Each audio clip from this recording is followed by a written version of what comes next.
Shalom, selamat pagi Bapak Ibu Saudaraku yang dikasihi Tuhan. Senang sekali kita bisa berkumpul bersama di dalam ibadah online hari ini. Mari saya mengajak kita semua untuk menyiapkan hati kita datang kepada Tuhan dengan segenap hati kita, tubuh jiwa roh kita persembahkan kepada Tuhan. Biarlah hati kita hati yang penuh dengan kehausan dan kerinduan akan Tuhan. Mari kita satukan hati kita buka ibadah kita di dalam doa bersama. Bapa, kami bersyukur Tuhan atas hari yang baru, hari yang indah, hari yang luar biasa Tuhan di minggu ini. Engkau sudah memelihara kami sepanjang minggu, Engkau sudah menolong kami sehingga kami tidak kekurangan sesuatu apapun. Bapa, kami percaya kuasa-Mu nyata dalam hidup kami. Tuhan sanggup menolong setiap jemaat-Mu saat ini yang butuh akan pemulihan, akan kesembuhan, akan mujizat-Mu. Kami percaya Tuhan, Engkau sanggup menolong setiap kami. Biarlah bagian kami datang kepadamu, menyerahkan hidup kami kepadamu Tuhan. Bapa, biarlah setiap jemaat-Mu datang dengan kerinduan, dengan kehausan yang luar biasa akan kebenaran firman-Mu, sehingga Engkau melawat setiap kami, memuaskan setiap kami Tuhan. Terima kasih Bapa, Engkau memberkati ibadah kami dari awal hingga akhirnya dalam penyertaan-Mu. Dalam nama Tuhan Yesus Kristus kami berdoa, amin. Ya Tuhan, satu hal yang kami rindukan senantiasa tinggal dalam hadirat-Mu Tuhan, berdiam di dalam rumah-Mu, memuji dan menyembah Engkau dengan segenap hati kami. Mari kita nyanyikan pujian ini, satu hal yang ku rindu. Satu hal yang ku rindu, berdiam di dalam rumah-Mu. Satu hal yang ku pinta, menikmati bait-Mu Tuhan. Satu hal yang ku rindu, berdiam di dalam rumah-Mu.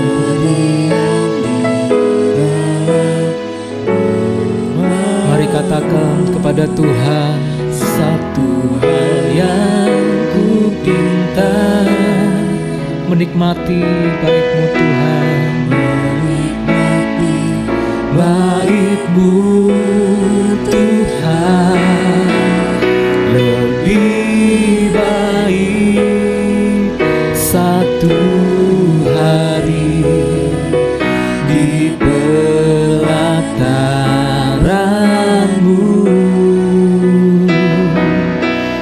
daripada 1000 hari di tempat lain. Memujimu,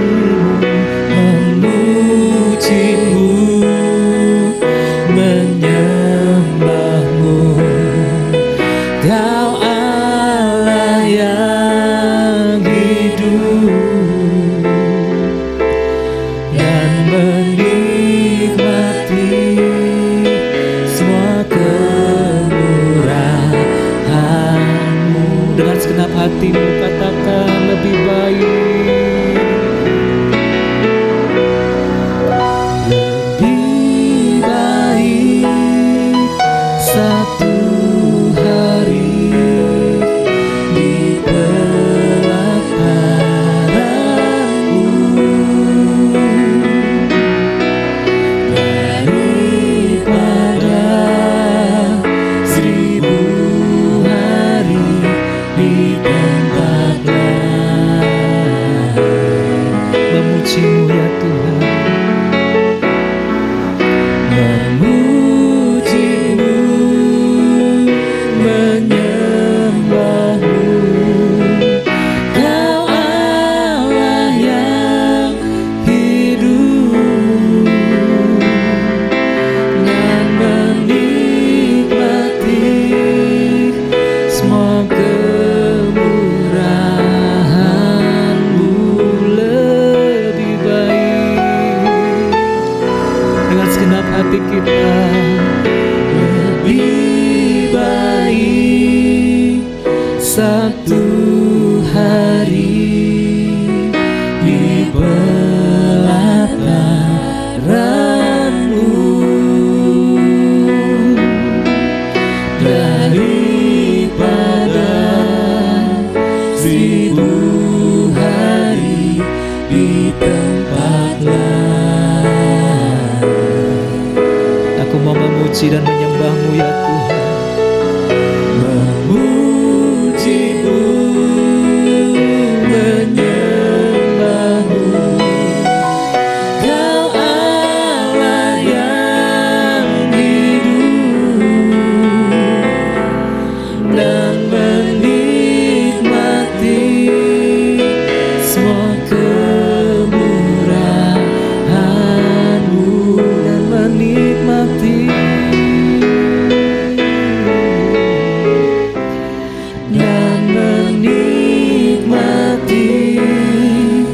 semua kemurahan-Mu.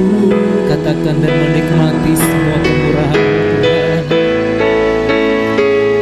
Tuhan, dan menikmati semua kemurahan-Mu.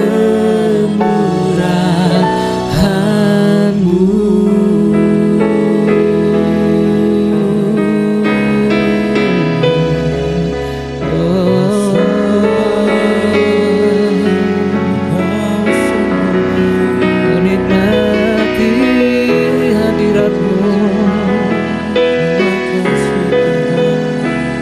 Terima kasih buat hadirat-Mu ya Tuhan. Lebih baik satu hari di pelataran-Mu daripada 1000 hari di tempat lain. Kami bersyukur,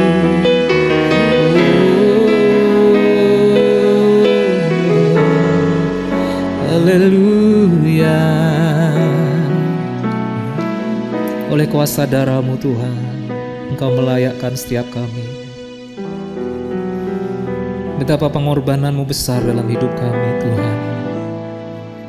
Darah-Mu tercurah karena segala dosa-dosa kami dan kejahatan kami Tuhan. Biarlah kami mengingat besarnya kasih-Mu dalam hidup kami, yang menyelamatkan hidup kami dari maut, yang menebus kami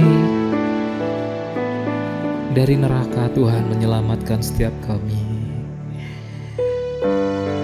Kami percaya kuasa pemulihan-Mu Tuhan. Kami percaya Tuhan Kau sanggup menolong setiap kami, membangkitkan setiap kami oleh kuasa darah-Mu.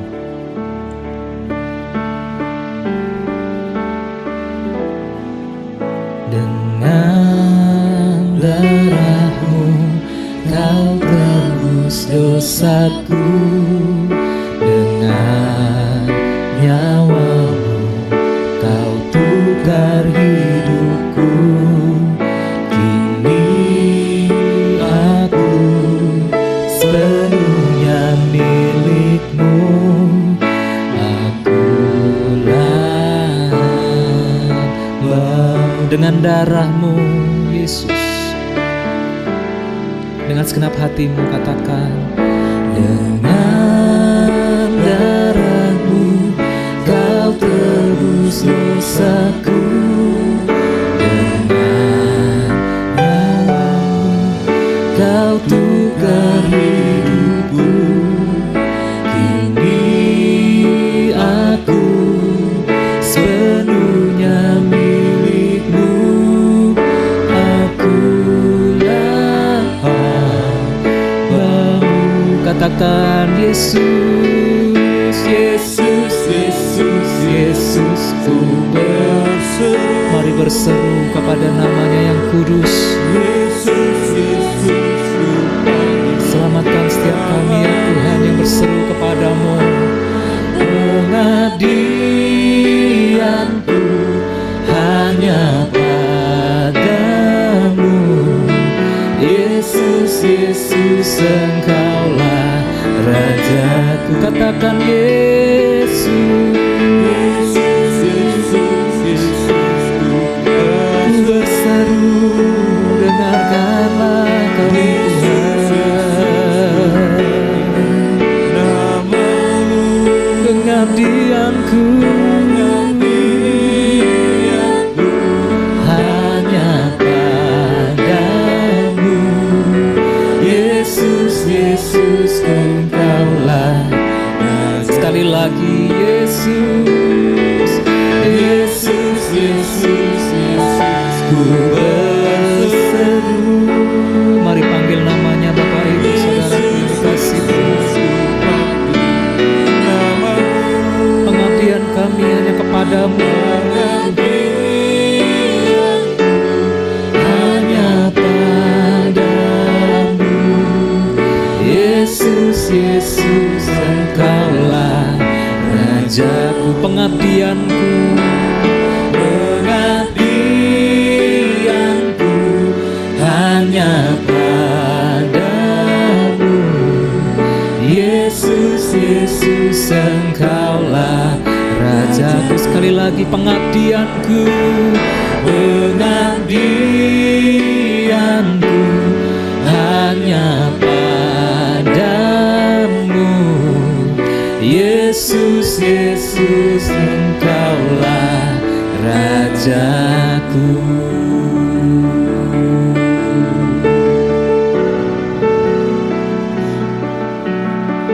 Engkaulah Raja kami Tuhan. Bersabdalah, kami siap mendengarkan firman-Mu. Haleluya.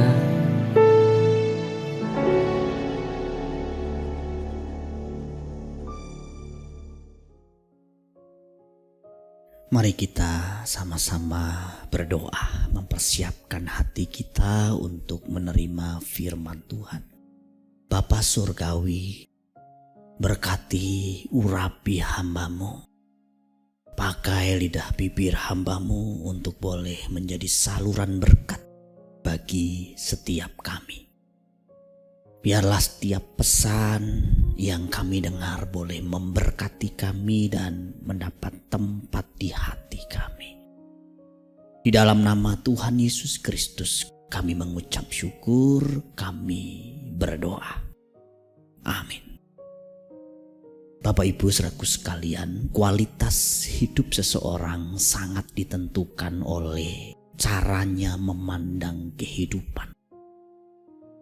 Misalnya ketika seseorang memandang hidup ini sebagai suatu perlombaan, maka menang dan kalah bisa menjadi segala-galanya. Bagi orang yang menganggap atau memandang hidup ini sebagai perlombaan, kompetisi lebih penting daripada relasi. Dia menganggap bahwa orang-orang di sekitarnya adalah kompetitor, saingan, bukan mitra, apalagi teman.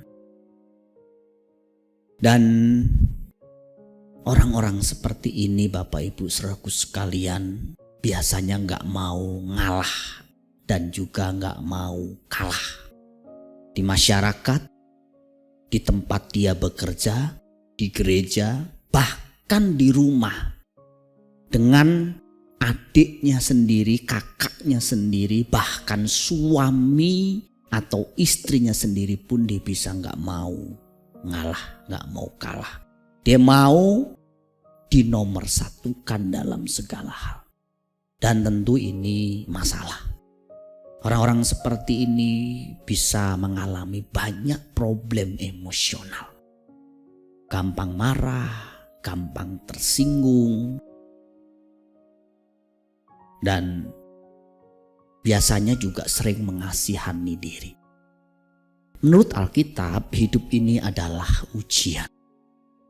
Dan semua orang pasti mengalami yang namanya ujian. Tidak ada orang yang tidak diuji. Entah orang itu besar kecil, dia di dalam Tuhan, di luar Tuhan, semuanya diuji. Ujian atau cobaan seringkali tidak dibedakan. Tujuannya adalah sama-sama menguji atau memberikan tes kualitas kehidupan. Dari sisi Tuhan, lewat ujian itu Tuhan mau kita bertumbuh, Tuhan mau kita matang, kita kuat, kita tangguh, kita menjadi pribadi yang lebih baik. Tapi iblis mau kita hancur, murtad, dan meninggalkan Tuhan. Adam dan Hawa diuji. Dari sisi ketaatan mereka dan mereka gagal.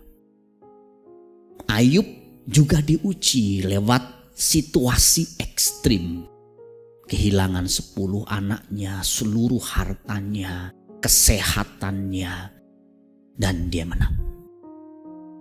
Abraham diuji imannya, penyerahan dirinya kepada Allah, dan dia menang.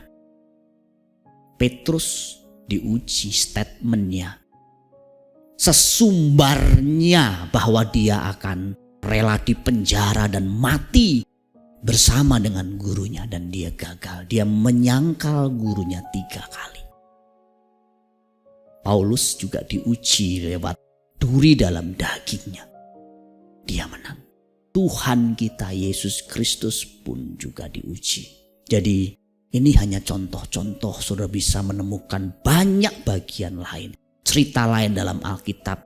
Dalamnya kita bisa menemukan cerita-cerita tentang ujian kehidupan. Nah, kalau orang memandang bahwa hidup ini adalah ujian, maka tidak ada yang tidak penting dalam hidup ini. Semua yang kita alami, yang kita hadapi, pengalaman-pengalaman kita semuanya penting. Baik maupun buruk. Semuanya penting dan semua ada maksud Tuhan. Kita banyak duit, kita kaya, itu juga ujian.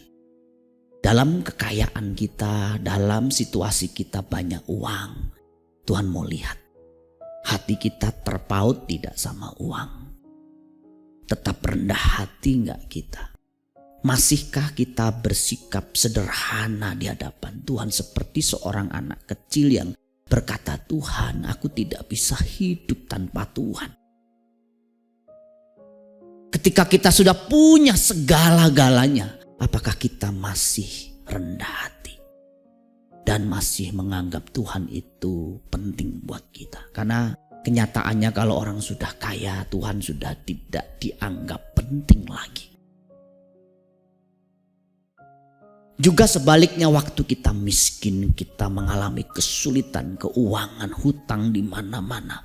Apakah kita bisa melewati semuanya itu dengan sikap hati yang benar? Marahkah kita sama Tuhan?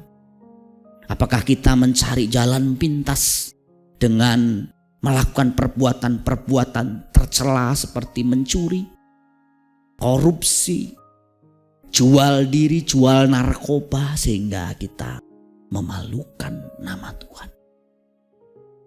Jadi baik kaya maupun miskin ada sisi ujiannya tersendiri dan masing-masing kita harus lewati.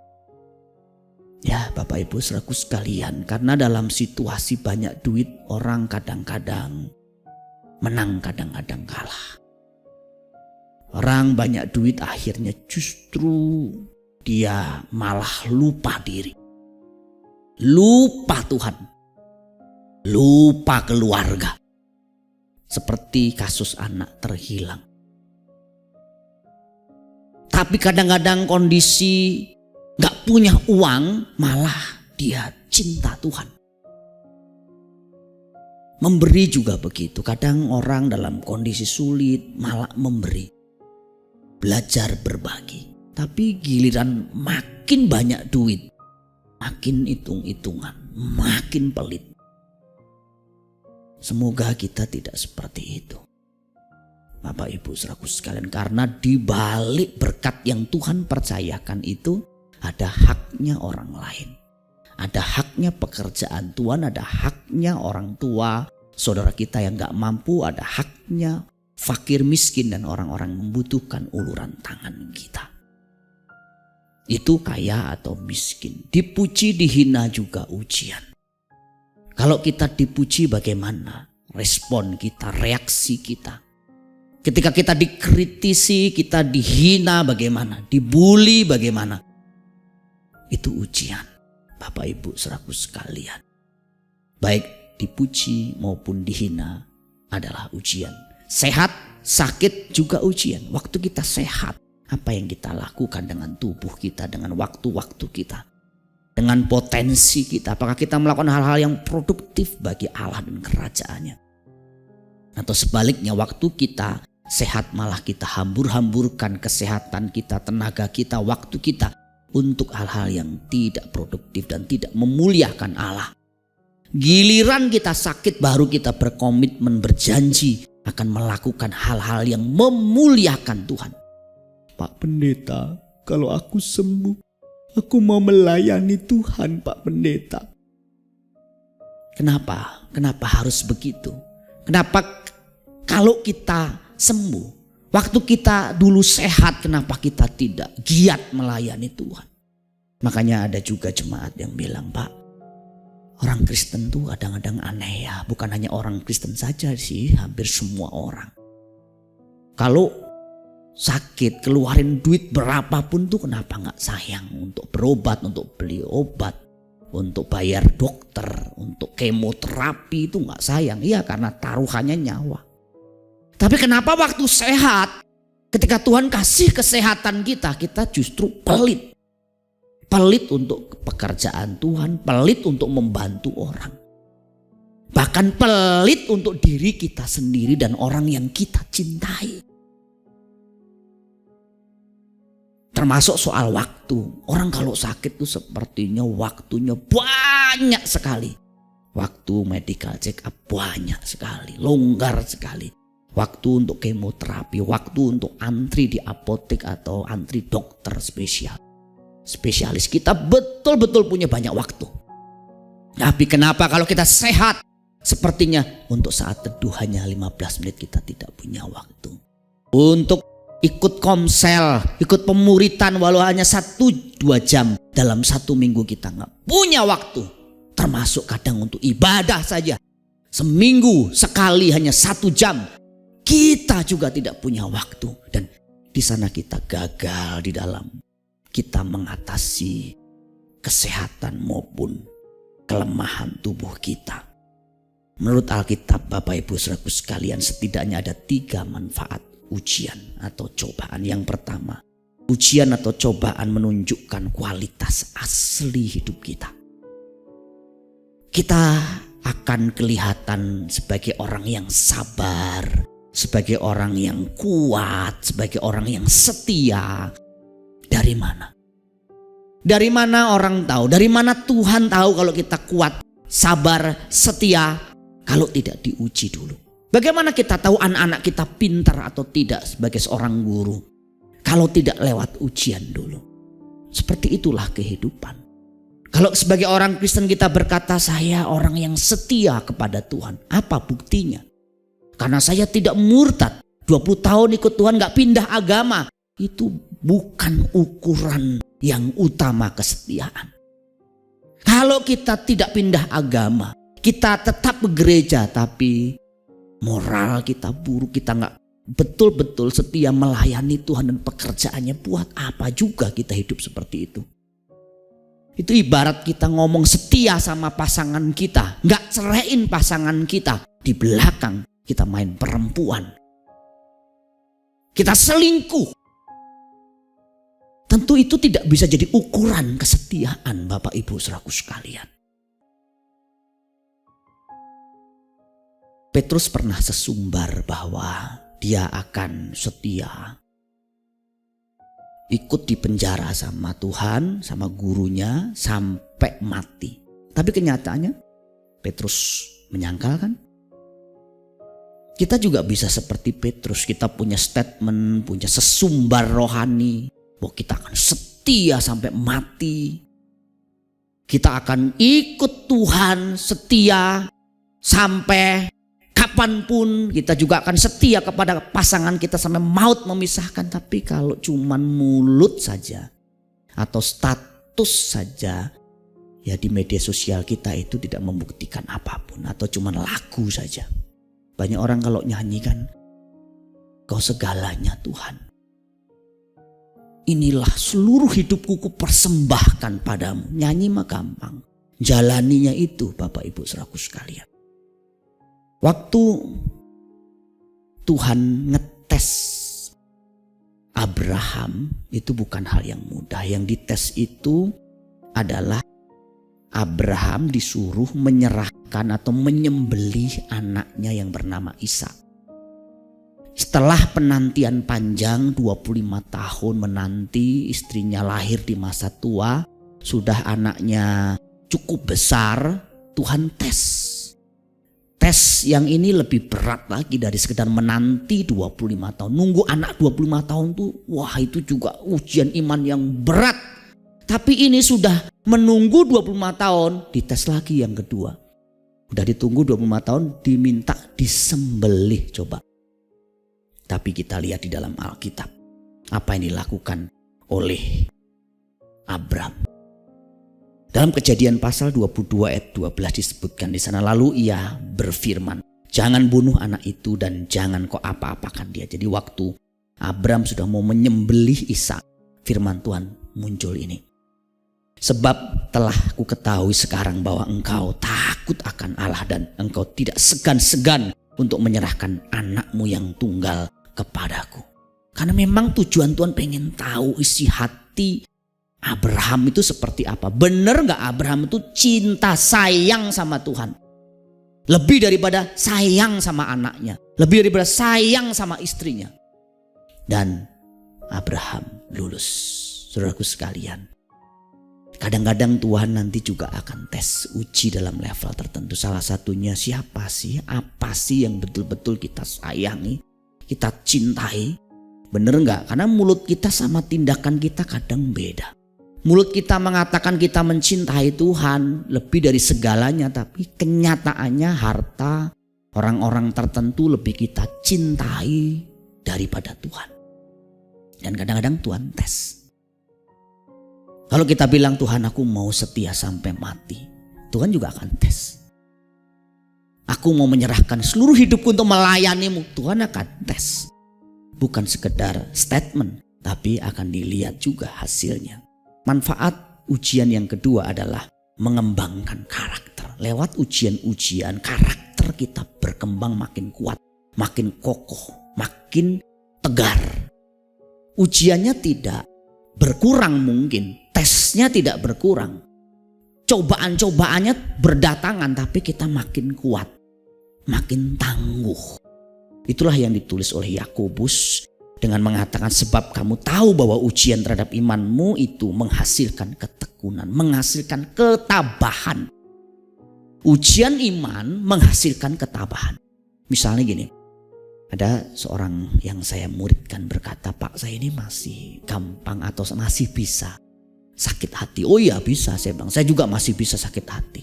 Tapi perbedaannya adalah kalau kita sudah belajar memaafkan dan terus menerus kita mengalami ujian yang sama, bedanya adalah makin lama kita makin mudah memaafkan. Saya bilang, kita makin tidak gampang sakit hati, nggak baperan, nggak sensi.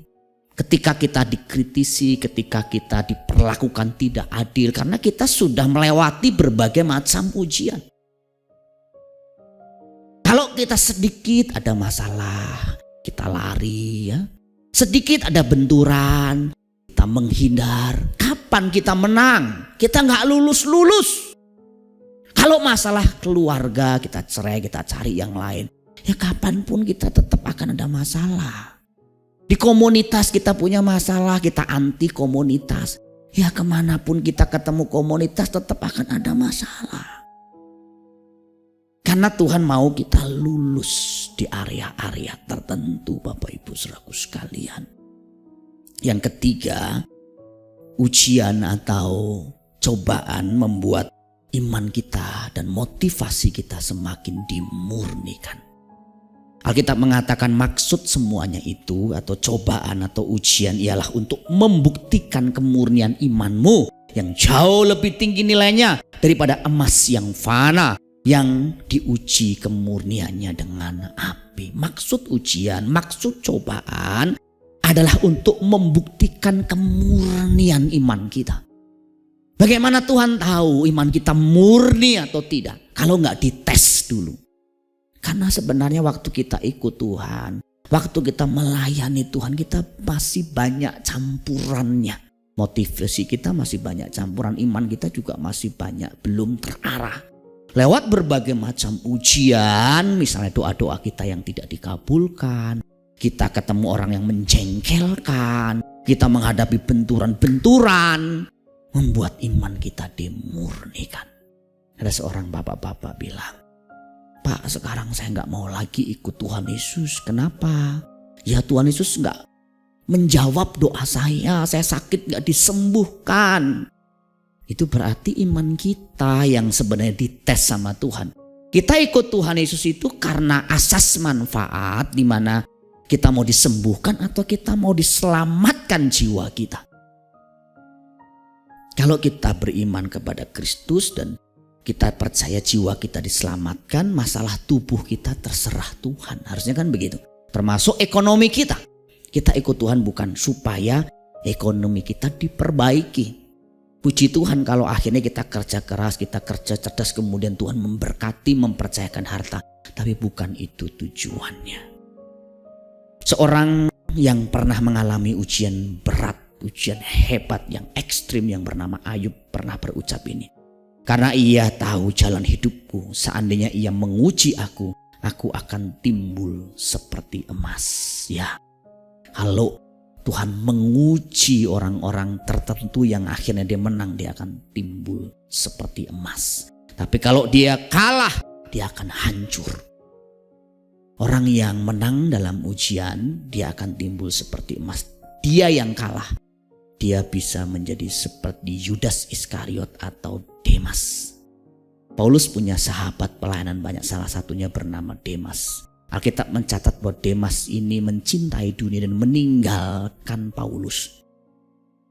Dia lebih cinta dunia daripada pelayanan bersama Paulus.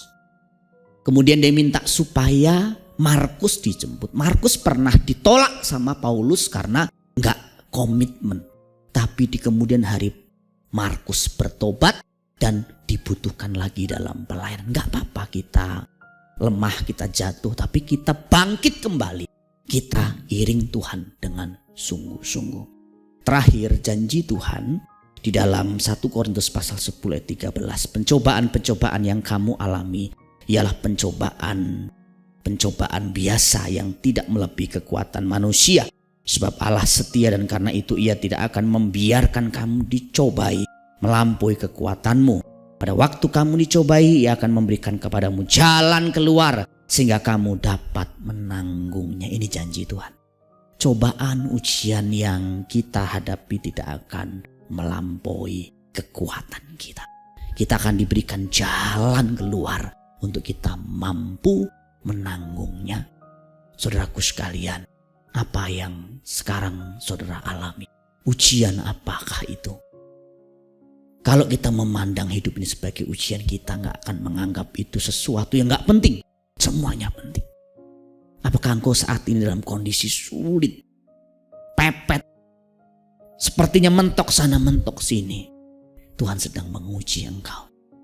Apakah engkau tetap tengadah kepada Allah dan memohon kasih karunia, atau engkau memilih jalan pintas atau menjadi pahit? Apakah engkau dalam kondisi baik-baik saja? Ingat, dalam kondisi baik-baik saja seharusnya engkau lebih produktif, lebih efektif dipakai Tuhan. Kiranya Tuhan memberkati kita sekalian. Amin. Kita berdoa untuk firman Tuhan yang baru kita dengarkan tadi.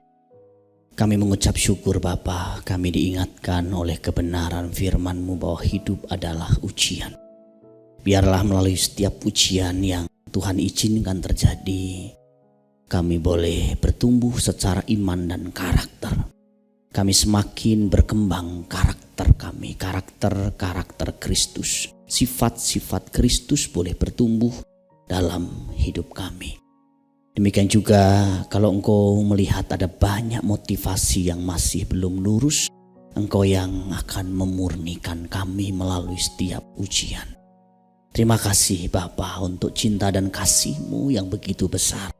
Engkau menguji kami bukan supaya kami hancur, tapi supaya kami boleh bertumbuh dewasa. Dan tiba saatnya juga kami ingin menikmati roti dan anggur sebagai lambang tubuh dan darah Tuhan, sebagai peringatan akan tubuh dan darah-Mu.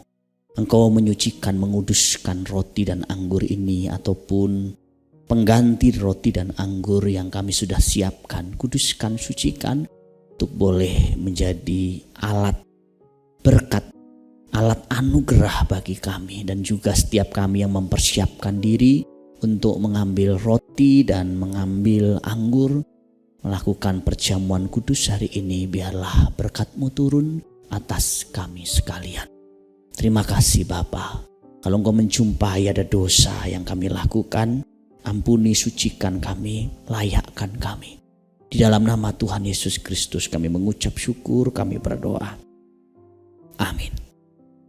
Bapak Ibu saudaraku sekalian, Bapak Ibu yang sudah mempersiapkan roti dan juga anggur atau pengganti roti dan anggur, bisa bersama-sama dengan saya untuk melakukan sakramen perjamuan kudus ini.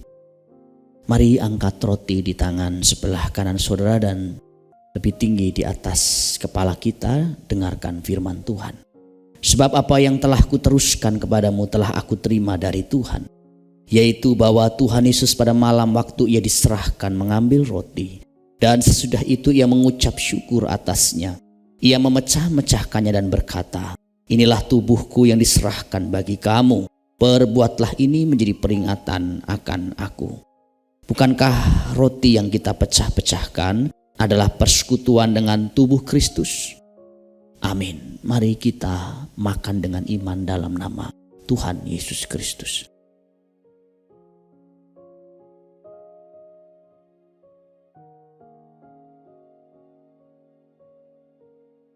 Haleluya, haleluya. Sekarang pindahkan cawan ke tangan kanan saudara dan dengarkan firman Tuhan. Demikian juga ia mengambil cawan sesudah makan lalu berkata, cawan ini adalah perjanjian baru yang dimeteraikan oleh darahku. Berbuatlah ini setiap kali kamu meminumnya menjadi peringatan akan aku. Sebab setiap kali kamu makan roti ini dan minum cawan ini, kamu memberitakan kematian Tuhan sampai Ia datang. Bukankah cawan pengucapan syukur yang atasnya kita ucapkan syukur adalah persekutuan dengan darah Kristus? Amin. Kita minum dengan iman dalam nama Tuhan Yesus Kristus.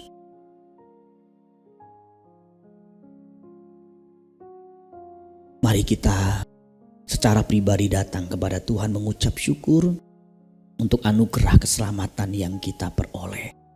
Semua semata-mata karena kebaikan dan kemurahan hati Tuhan, bukan karena kebaikan kita. Terima kasih Bapa untuk anugerah keselamatan yang Engkau berikan kepada kami. Kami boleh dilayakkan, dipantaskan untuk kami boleh makan, minum roti perjamuan hari ini. Biarlah roti dan anggur perjamuan kudus ini boleh mengingatkan kami akan pengorbanan Tuhan, akan cinta kasih-Mu yang begitu besar bagi kami. Terima kasih Bapa, dan juga meteraikan firman-Mu yang baru kami dengar tadi dalam hati kami dan jadikan kami pelaku firman yang baik. Jemaat yang dikasihi Tuhan, sekarang arahkan hatimu, kedangkan tanganmu, terimalah berkat Tuhan. Tuhan memberkati engkau dan melindungi engkau. Tuhan menyinari engkau dengan wajah-Nya dan memberi engkau kasih karunia. Tuhan menghadapkan wajah-Nya kepadamu dan memberi engkau damai sejahtera. Terimalah berkat itu, berkat kasih karunia dari Allah Bapa kita di surga, kasih sayang dari Tuhan Yesus Kristus, serta pimpinan penyertaan Roh Kudus akan memimpin menyertai hidupmu mulai hari ini sampai Maranatha. Tuhan datang kedua kali menjemput kita sekalian dalam awan-awan permai. Sama-sama ini berkati, kita berkata amin. Selamat pagi, Tuhan Yesus memberkati kita sekalian.